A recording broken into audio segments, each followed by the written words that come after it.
That's just what I needed. Now, on top of everything, we're getting dumber. 24 hours a day for the rest of our lives. The established powers keep making us dumber until death. At first, it may seem exaggerated, like a conspiracy from a movie. But what if I told you there's a real experiment that proved exactly that? I don't believe you. I don't believe it. Worse, it wasn't just any experiment. It was an experiment conducted under the supervision of one of the most powerful and respected institutions on the planet. And beyond a surprising result, this experiment still reveals to us something that very few people can perceive, making it very clear what destroys our potential to achieve what we really want in this life. In the 1960s, at the peak of the space race, National Aeronautics and Space Administration sought to recruit brilliant minds. They weren't just seeking good engineers or mathematicians, they wanted geniuses. But then the question arises, what makes someone a genius? To help answer all of this, National Aeronautics and Space Administration hired a researcher named George Land. And the criteria he used to define genius had nothing to do with intelligence quotient high grades or diplomas. He defined genius as the ability to find new, creative, and unexpected solutions, the ability to see what no one else sees. With this definition in hand, he and his team created a simple problem-solving test, so simple that it could even be given to young children. And then they started the experiments with a group of about 600 children who were only 5 years old. And when the results came in, they revealed something much more frightening than National Aeronautics and Space Administration could have imagined. The results showed that 98% of those children were classified as creative geniuses, meaning that almost all of them had that potential. But the real shock came later. 5 years later, when those same children were 10 years old, the researchers repeated the test with exactly the same 1,600 children. And the result, which previously showed 98%, now dropped to just 30%. 5 years later, they did the same thing. Now the children were 15 years old, and the result dropped once again, now to 12%.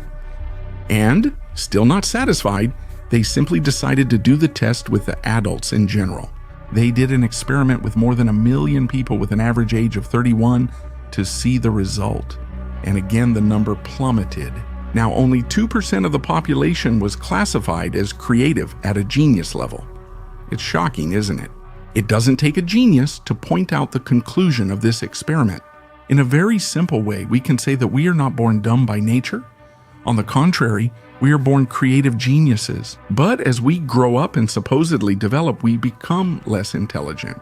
And what I find interesting is that these numbers are a reflection of other statistics we hear out there. They say that less than 2% of the population actually succeeds in what they do, that less than 2% actually create, while everyone else just follows. And then you might wonder, how do you escape this trap? How do you avoid becoming dull? How can you truly stand out and achieve creative success in a world that seems designed to bring everyone down to the same level? Well, to get to that answer, first we need to understand why all of this happens. Who is behind this process? Who would be the main culprit for killing our genius? George Land, after conducting the experiment, came out with a clear culprit in mind: the education systems. He said that school teaches children to stop imagining and to start looking only for the right answer. According to him, we learn to judge, criticize, censor, and in doing so, we begin to block the natural creative thinking we are born with. Land also explains that when we are children, the brain operates in a natural state of imagination and exploration. But little by little, this state is replaced by conditioning. As we grow up, we learn to do what is expected, to give the answer that won't be punished, or to give the answer that will be rewarded. Basically, we're taught to think like others. We're taught what he called non-creative behavior. That is, they don't teach us to really think, but to repeat, not to question, but to obey. And here I'll go further, because I don't think it's just the school. I think the education systems, the teachers, may even have their share. They're simply a result of the world we live in.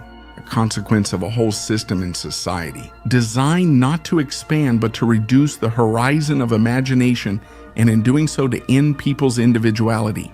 I love getting to know people individually. As individuals, they're wonderful. You can see the universe in their eyes if you look closely. But as soon as they start to come together, as soon as they start to click, when there are 5 of them or 10 or even small groups, they start to change. They sacrifice the beauty of the individual for the sake of the group. I decided that everything was under the control of groups now, whether in business, religion, people, politics, or whatever, and I would distance myself from wishing for a good outcome. Let it do what it's going to do, and I'll enjoy it as entertainment. If we think about it, it's almost comical and at the same time tragic. The system manages to take 98% of children with genius potential and turn that into only 2% of adults, all in the name of preparing for success, in the name of winning, of making a living, of fitting into the market. But in the end, what we see happening is the opposite. This promise of success only produces conformity. And the strangest thing is that the few who manage to keep that creative spark alive tend to be the ones who actually end up succeeding, not the ones who follow the rule book, not the ones who adapted, but the ones who dared to remain different, even when everything conspired to make them the same. That's the contradiction we live in. We try to be like everyone else, but we admire those who are different. If we think from a control point of view, the system needs to crush human spontaneity to keep the gears turning. That's why it forces you to have a social role. From an early age, you're trained to choose a fixed identity, a label that will follow you for the rest of your life. And if you fit in well, they promise you a reward. If not, you'll be punished. That's our conditioning. To believe that being someone is the ultimate goal in life. But honestly, Oscar Wilde explained this trap best. He used to say, if you want to be a merchant, a general, a politician, or a judge, you will invariably become that, and that will be your punishment. Now, if you never know exactly what you want to be, if you live what some would call a chaotic life, but what I call an artistic life, which would be living each day without being sure of who you are and what you know, then you will never become anything. And that will be your reward to follow, what society calls a reward. Being someone, having a role. He calls defining yourself punishment, meaning that accepting a social role limits you from being anything else. And he adds by showing that what society calls punishment, which would be living without labels, without a fixed identity, without absolute certainties, is actually a reward. It's this uncertainty that keeps life open and creative. Many people think this idea is stupid, and some even get upset. Because if that's true, then everything we've always heard about success, work, and identity doesn't make any sense at all. And it's funny because people's outrage when they hear Wilde's idea really reminds me a view that George Orwell put forward more than 70 years ago. He said that the day would come when people would beg for their own slavery without even realizing it. And that's exactly what's happening here. We ourselves have started to defend the walls of our own prison. Walls that limit our imagination, walls that crush the creative potential we were born with, walls that, according to the experiment, make us dumber. It's more or less what happens in the movie The Shawshank Redemption. Old Brooks, a man who spent almost his entire life in prison. When he finally gains his freedom after more than 50 years, he can't handle it. He felt fear, insecurity, and all he could think about was finding a way to commit a crime so he could go back to prison, back to where he was used to living. Prison shaped his identity so much that even though he had wished for his whole life to be free from prison, he no longer knew who he was. The man has been here 50 years, Haywood. That's all he knows. Here, he's an important man, an educated man. Out there, there's nothing. But these walls are funny. You get used to them if you hate them. If time goes by, you become dependent on them. That's being institutionalized. And that's the point. Over time, we also get used to our own prisons. We settle in and not only become hostages to what limits us, how we start to defend it. That would be the dulling we saw in the experiment. As we grow up, we increasingly trade possibilities for certainties, reducing life to fixed and comfortable explanations. It's as if we believe that holding on to what we know protects us, but it's actually the opposite. Everything you see as certain today, a theory, worldview, or explanation, was once just a discovery. The issue isn't making mistakes or changing your mind. The real issue is becoming so attached to past discoveries that they block new paths instead of opening them. Anyone who saw episode 2 of my series, The Key of Three Dimensions, knows what I mean. It's not the world that's getting smaller. It's our explanation of it that shrinks it.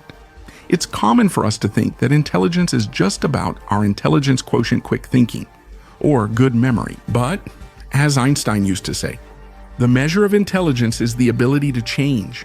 In other words, true intelligence is the ability not to let yourself be defined by your environment, by established powers, or even by the choices you made in the past. But being open to change is a risk in a world that revolves around stability. Career, reputation, family, all of that seems to depend on keeping a straight line. So we adapt, close ourselves off to change, and block our own creative potential. That's why those 98% become just 2% in adulthood. Initially, there's some rebellion, but eventually, what was seen as conformity is labeled maturity and responsibility. Just thinking about leaving behind what you've built is already scary, until the moment comes when you not only accept the system, but cling to it. Exactly like Old Brooks, whom I just mentioned. That's why I believe that if we want to end this dumbing down, we must truly free ourselves. We need to be open to change, to be open to seeing things from the beginner's mind. That state where everything is still possible because you don't know what's impossible. To see what no human has ever seen, to know what no human has ever known, to create what no human has ever created.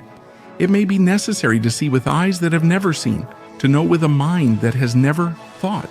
As strange as it may seem, the truth is that there is great power in not knowing. Because the more you cling to the explanations you already have, the more blind you become to everything that exists beyond them. And that's when you lose the connection with what is truly yours, with what only you can be. As children, our genius was to act without fear, following our own intuition, and that is still the greatest genius we have. Because when you act with authenticity, there is no competition. After all, there is only one of you, and that's your greatest advantage. You beat the competition because you act according to who you are, and in that, no one is better than you. And it might even seem nice and easy to choose this path, but to be able to follow it, you need a lot of self-love, because this is a risky path, and true love is what will hold you up. Even when everything is against you, even when the people we love the most are pushing us toward the safe path. And of course, they don't do it out of malice, they do it because they've also been conditioned to believe that's the best path for someone. After all, the path of fear is much more seductive because it seems safe, but safety is too much. It's just another word for prison. And prison is meant to control, not to develop your potential. To reach your best, you must free yourself from anything that controls you, and that can be much harder than it seems because freeing yourself from what controls you means taking a risk. It's trusting your own intuition. It's walking in the dark with no guarantees, and many times that's a lonely path that doesn't guarantee you any comfort. And that's exactly why everything leads me to believe that this is the noblest and most courageous way to live. If you enjoy my videos, check out my series, The Key to the Three Dimensions. Currently, it's included with my free series on power and manipulation. In the left video, I explain the key. In the right, I share a free excerpt from the Power series so you can see if you're interested.